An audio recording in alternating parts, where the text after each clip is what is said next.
من در مورد ازی که 80% او خود نظام کفری بود، امریکایی بود، ما اشغال بودیم. شما چطور میتونین برای من مثال حکومت ما گله ما شکایت ما گپ ما با حکومت اسلامی است. حکومت اسلامی 1 سال شده آمده، چرا حل نکرده این مشکل؟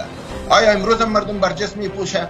حالا امروز هم دامن خطوط دامنش دراز بساز. خلاص شما میگین که ما خبر ندارم، حتما خوارای ما تولد کابل هستیم، کلان شدی کابل هستیم، فامیل خواهرها فامیل همگی درس در کابل خوانده، چطور برای ما شما این درس میدید که تو خبر نداری؟ اگر من خبر ندارم شما هرگز خبر ندارید. چرا عمر ما دو چند عمر شماست؟ عمر ما شاید عمر شما برابر عمر امارت اسلامی باشه، در حالی که 25 سال ما در امارت اسلامی گذاشته و این مشکلات با ایشان بارها آمدیم، من نزدیک نشدیم و صحبت کردیم. ما خودم 30 سال در غرب زندگی میکنم، اولاد ما تولد اینجا شده، اما دختر ما به پانتون اجازه ندادیم که بره، از خاطر که شرایط پانتون انگلستان برای یک دختر مسلمان برابر نیست.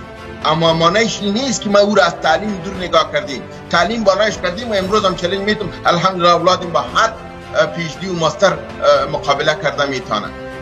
فلهذا و دیگه است که شما میگین که آیا تعلیم اگر بخواین در خانم کرده میتونن، تمام زن تعلیم مذهبی کنن، خیر زن دکتر از کجا میکنی تو؟ زن دکتر از کجا میکنی؟ سوا خانم تبکریش کی میبری؟ باز با پاکستان میبری، به ایران میبری، با یک مرد پاکستانی میشن میشه. خب ما ضرورت داریم که خواهرای ما تعلیم از و یکی شما میگین که به قرآن و به حدیث نمیفهمن. ببینن شویی وظیفه امارت اسلامی است که در پانتون در طب مضمون اسلامی را اضافه کنن که یک دکتر یک مسلمان بهتر هم باره، یک انجینیر یک مسلمان خوب هم باشه. این وظیفه امارت اسلامی است.